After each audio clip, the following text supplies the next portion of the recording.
Right, we are live. Hey guys, how's it going? Welcome back to the Kiwi Lads channel. We are back for the other semi-final that has taken place of the Vancouver Sevens. This one, New Zealand taking on France. It's going to be a massive game. Antoine Dupont off the bench. For the French, they have decided to start Steven Perez-Martin, which I think is the right decision. He has been sensational throughout the Sevens tournament thus far, but looking through at the starting lineup for France, it is Pasquet, Zedar, Paulin Reva, Rebage, Steven Perez-Martin, like I mentioned, Joseph Jefferson-Lee, and Jordan Sefo, the last man in their starting seven for the New Zealand. It is Cody Vai, Brady Rush, Akulia Rokalisoa, Sam Dixon, Scott Curry, Amanaki Nicole, and Joe Weber. And New Zealand will have the kickoff, ladies and gentlemen, for the semi-final. The winner of this contest will go on to face off against Argentina, who are looking for a record-breaking winning streak that they will receive if they win the final. But Akulia Rokalisoa kicks it off from right to left.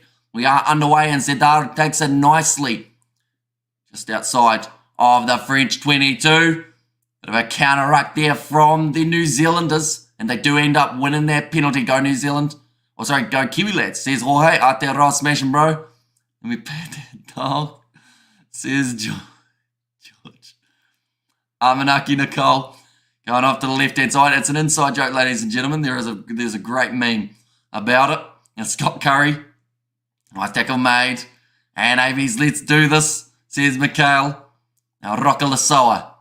New Zealand want to knock Dupont out of his first ever Sevens competition. To be able to do so, though, they need a great start here. Sam Dixon got himself two tries, I should say. And the last one now, Amanaki Nicole looks for the wide cutout pass, finds Cody Vai's hands. 5 metres out from the line now. New Zealand to strike first in this contest. Nice pass from Scott Curry. Sam Dixon, one more. Amanaki Nicole. In fact, it's Brady Rush one-on-one. Offloads on the inside. Finds Dixon. Gets the offload to Curry. France defending extremely well. They haven't broken yet. But New Zealand have got numbers on the right-hand side, slinging it out wide to Cody Vai. And he's been almost clotheslined there. It's going to be just a warning for Paulin Reva, but Cody Vai gets the first try of the semi-final. Hello from Norway, says Mama Jumbo. And say properly, please let me pat that dog, says George. And so either both France or both New Zealand will be in the final, says Knob Mum. Very true. Men and the women's sides, of course, all doing pretty well throughout this competition. And when did they start using number 25 on the jumper, says Annoy? A little while ago. Because they also put the names on the back of the shirts, which I don't think they always have had for the players. And I actually think it's not all of the teams that do it. I think most of the teams do it. And also we have got their almost clothesline. Says Nars Williams with the score now 7-0. Last meeting was in Perth. France won at 33 points to 17. But New Zealand are the defending champions of Vancouver. They want to back it up with another title. I believe that is Jordan Sefo. Doesn't actually have a number on the back at the moment. A little bit of a wrestle. I think Sam Dixon had him in side mount. Anyone who watches a bit of MMA. And how good was Italy against France? They are very strong. They deserve the win. Sadly for them, just missing out. And in the unluckiest way as well, because who would have predicted that with 15 seconds left on the shot clock, the ball would randomly fall off the tee. So then that put a lot of pressure.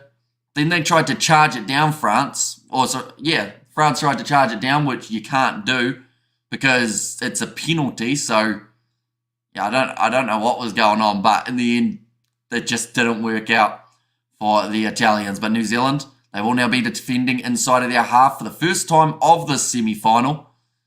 They are yet to score themselves a try.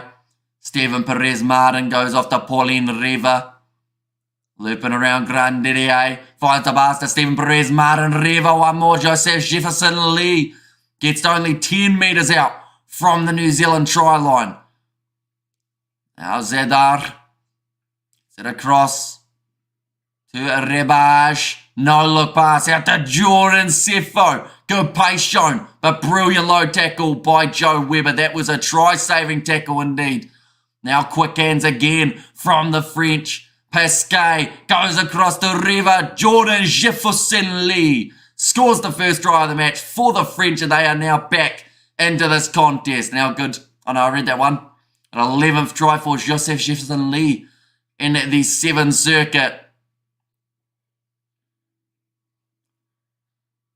Just missing that tackle was Brady Rush. They had a mismatch on that wing though. Great answer back from the French after conceding the first one. Yeah, that was like a ghost messing with Italy.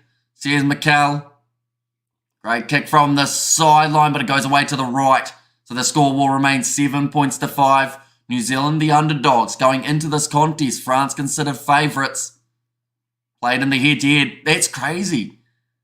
I've just seen the head-to-head. They've played each other 72 times. New Zealand have won, I think that was 66 times. France have won 8. Yet going into this contest, because of Antoine Dupont being off the bench, New Zealand are now considered as underdogs. Jordan Sefo, that one did not travel the 10 metres. And it's amazing what one player changes for the French. Like, I honestly feel like they didn't need Dupont. And you almost wouldn't even know he was taking part in this tournament other than the fact that it has been talked about so much. Because, you know, Steven Perez-Martin, I think, has had one of the best tournaments we've seen him have in a very long time. And maybe that is because of the pressure of knowing you've got the best rugby union halfback in the world off the bench. So Steven Perez-Martin really stepping up, trying to keep his spot in the starting side. But France have a very good conversion rate. 18 times they have visited opposition, 22 out of their 19 times. 18 times they've scored, I should say. Now Amanaki Nicole, Cody Vai trying to go through the young man for the New Zealanders. Penalty does go the way of New Zealand. Brady Rush takes the quick tap, gets it away to Joe Weber. Now Kulia Rockily, so it sells the dummy, goes himself, he's straight through. Just cut through 3 defenders from France and slams the ball down. Scores just before the halftime siren. Another 30 seconds remaining, but that is his 5th of the Vancouver Sevens competition. And I think that one by far might be considered the most important. Kiwis all day, says Ben. Great work from Akulia Rokalisoa. Sticks his tongue out as well, celebrating it. I think there's a bit of a, I don't want to say it's bad blood, but there's a bit more of an oomph to this rivalry, I think, than some people anticipate and kind of think. Because, you know, there's been some feistiness between these two sides over the last little while. He might be the best, but Fakatava is in magic form. So here's Mumbo Jumbo Kiwi. Rokalisoa, in terms of series points, he has moved up to 111, just behind Taria Valawa by 1. And Marcos Maneta, he is behind him by 4. It's kicked off, nicely claimed for France. Zidar tries to get rid of it quickly. Pasquet without the number on his back, taken down by Scott Dixon.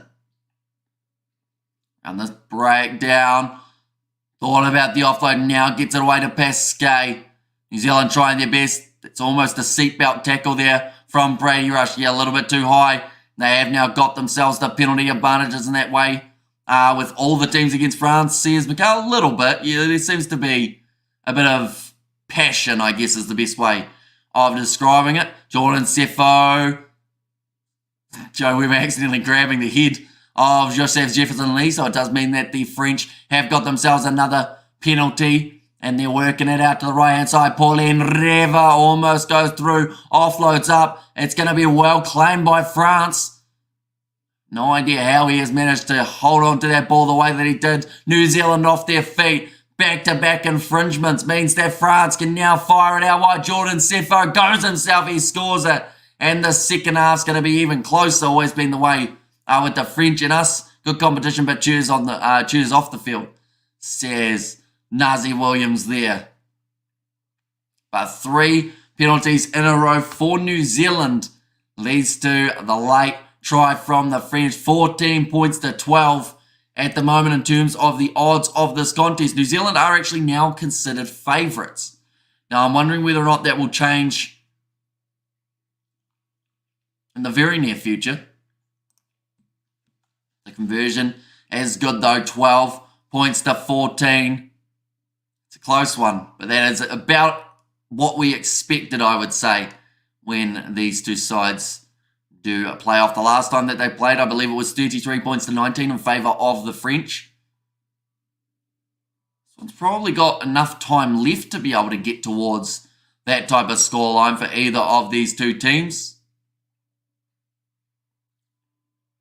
I should mention anyone who is new, sure leave a like and subscribe. We've still got the bronze final and the final that will be taking place just around the corner. Also, the next game after this one that we are covering, it will be at 11:04 a.m. New Zealand time. We will be starting at 11, so that is in around 40 minutes time till the start of that live stream. That will be Samoa versus Great Britain. Then we've got a match in between, and then Fiji versus Ireland as the 5th place playoff performance game. Not too many matches left overall in the Sevens today, but the LA Sevens is next weekend, and we get to do it all again. A whole heap more matches about to happen very, very soon.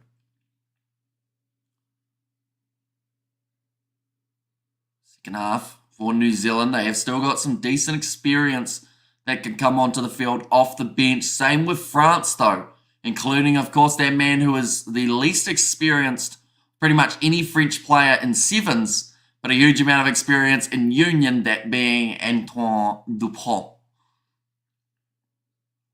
And someone like Peeps, get our mans to Fitty, Sears and Nazi Williams, but now it will be kicked off by France to get the second half underway, ladies and gents. Antoine Dupont already is warming up, getting close to making his way onto the field, and when New Zealand see that, they'll have to work on the theory that if they can get one more try before Dupont makes his way onto the field, it would help them drastically. Pauline Reva trying to stop the man from making it to ground, but Cody Vi does well. Get his back on the grass. Joe Weber going away to the right-hand side. Amanaki Nicole, nice stepping from him. Gets it off to Kuria Rokaliso, who I would say is the quickest New Zealand player on the field, and that is why they always try and get that ball to him. Now Nicole goes across to Scott Curry, Sam Dixon. Now wide to Joe Weber. Big solid forwards for New Zealand taken to the field for the semi-final. France have been able to match them quite well physically throughout this contest all over. Kulia Rokaliso, it's going to be the knock-on. I don't know if that's a deliberate knockdown from the French. Note the advantage is over, so I'd assume it is just going to be as the knock-on. Sam Dixon with the inside ball to Joe Weber. Another offload to Scott Curry. New Zealand not making a huge amount of meters at the moment, but the benefit that they have got is now they've got a Kulia Rokaliso who cuts up the middle. The French defender for so long, but then he eventually just steps back, analyzes where the defenders are, and goes straight up the middle. That is a second try of the match. Celebrating it big time, although he's also exhausted, just like all of the players on the field. I was about to say that New Zealand won't mind this because this is a lot of phases in a row that the French have to try and defend, and eventually the line break will happen. 21 points to 12. We've got to remember that New Zealand have got all 3 of their kicks over compared to the French who have only got 1 from 2. Makes the 9 points the difference. And just to convert his own try, now he is on the most for the series points. Top of the bunch ahead of Marcos Mineta. And Antoine Dupont now make his way onto the field for France. 5 minutes remaining. No one hits that one, so I think it is still going to be a French ball. It's New Zealand's. I didn't actually see it hit that French player, but it must have touched the French hand. Hopefully we get to see a replay of this. It doesn't look like there were any complaints coming from the player. We're going to see it here. Jumps up and just a finger for Kapila. Guy the Kiwi says Sakabula. And German man's Nate Rokalisoa Gudasarevi says Glenn Woods. Yeah, he's been absolutely phenomenal for the New Zealanders and for so long as well. Although I think now they've taken him off the field, they've gone with Tapaya Cook Savage instead. Now Whirinan Orfo gets it out wide. Scott Curry for the corner. And New Zealand get themselves another one. The defence has been busted open. There's only one Serevi, says Mikhail. And there as well. But Scott Curry scores his first try in New Zealand now. Dupont was defending, but he couldn't make the tackle on Whiniha Norfolk, who then got the offload away to Scott Curry. And Scott Curry finishes in the corner. 26 points to 12 here. And the kick has gone over. Once again, brilliant work. Sam Dixon. So he's got a bit of a smile on his face. Not a massive one, but just a little half smile, seeing as New Zealand are now up by 16. Put themselves in a brilliant position here to go on towards the final to face Argentina. How many times have we seen those two sides play? And we never get bored of it, because it's always extremely entertaining. And Scott Curry with the 3 whoosh or swoosh says Blues Nate DuPont, 3 minutes to do something. Says Hanoi, well, so far on the field, here comes DuPont. Going to try and sell the dummy. Puts the offload on the inside. Gets it away to Fournier. Back to the left-hand side. Joseph Lee. Quite making it through. New Zealand in the breakdown as well. There is going to be the penalty advantage. And off the feet, Rebage has got numbers with him. It is Antoine Dupont. Steps his way through. Here comes Dupont. Wide cutout pass, but it's dropped by Reva with the knock on. Love to see Rico and Will Jordan have fit at the Olympics for sevens. Says Warren, well, Rico Ioane, I think he actually started his career as a sevens player. Fun fact, same with Adi Savia, Akira Ioane. Quite a few guys started in the sevens circuit. Nice one, New Zealand. France's day-to-day, 7s and 15s. Says Sakabula, and also New Zealand says Gita. And Argentina versus New Zealand final. Argentina wins. Says Juan Ignacio Pedroso. So Pauline Reva, after that handling error, he is going to be taken from the field. 2.5 minutes remaining. Next game that we have got, like I said, is at 11 a.m. That is the match between Samoa and Great Britain. Player called Savage now to feed this ball in. Going away to the right-hand side now. Cody Vi managed to step through 2 French defenders. Couldn't break through the tackle attempt, though, of Iragua. Manages to tackle him inside of the 22. Whiniha Norfolk. Having another big run forward. In fact, that time it was Shay Clark and bugger 1 minute left. Says Peter Wild. Yeah, the final, New Zealand versus Argentina at the moment, the way that it is looking, it is going to be played at 2:23 p.m. New Zealand time. Player Cook Savage. Just taking his time. That ball into touch. A little bit of a similar tactics to what we saw for Argentina late in their game up against the USA. They knew that they had the win, so all they had to do was just use up the clock, try and avoid the injuries. Look at there, love that final. Says Mikhail, and we'll be on time next one. Says Peter Wild. Of course, next one is in around 35 minutes. And that's the one between Samoa and Great Britain. That is thrown in. Sam Dixon does well to claim that. New Zealand will win the 2024 Vancouver Sevens. Says Gita. Now straight through the gap. Another chance for New Zealand to score. Whiniha Norfolk, I think he's knocked that on the ground. Referee says play on. Now Leroy Carter, in fact, no, sorry, it is Tupai Cook Savage. Goes across to Cody Vi. Looks like Whiniha Norfolk has stayed down. Some sort of injury. The sell of the dummy. Cook Savage. To the way to Shay Clark. Offload up to Tupai Cook Savage. Tackled a little bit high for him, DuPont. But he does get away with it. And the referee allows the strip to happen. France have got this ball back now. Passing on the outside. And Rebage will score the try. France will run out of time. But that assist goes to Antoine Dupont for his strip of the ball. And can't beat the haka. Small population over here in New Zealand. But we fight above our weight. Says Naz Williams. That one has gone over again for the Samoans, or sorry, for the French. Just heard the full-time siren, so after the ball goes out here, it will be the end of this individual live stream. But like I said, the next one is Samoa versus Great Britain, which is only just around the corner. We have good there. Stop yawning, bro. It's like you've been up all night doing streams. Says Nars Williams. Yeah, something like that.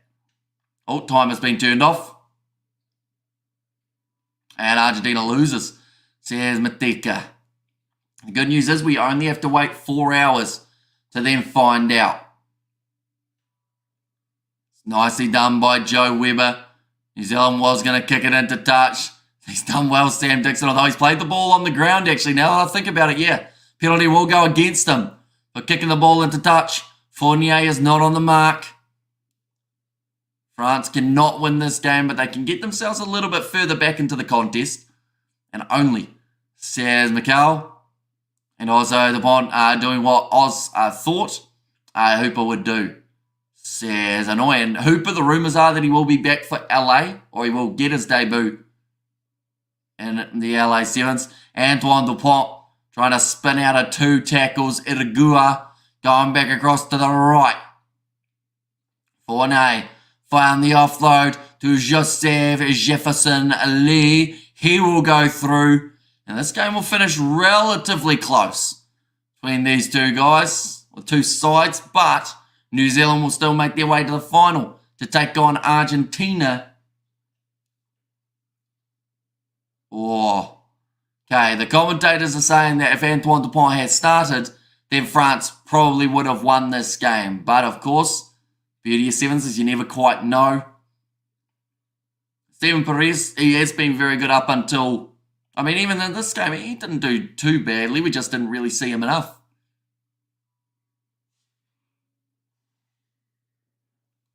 The kick has gone over, and that'll make the end score 26 points to 28.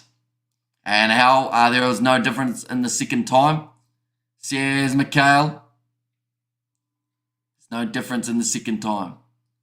And its conversions so costly in sevens, they certainly are. And that was the difference between these two sides. Just the one misconversion, the 2 points was the overall difference. But nonetheless, it means that France will be taking on USA in the third place playoff game. And then the final, which we are covering on the channel, it is at 2:23 p.m. and that will be between New Zealand and also Argentina. But I do thank you all very much for tuning in. If you did enjoy, be sure to leave a like and subscribe. And I will see you all for the next one.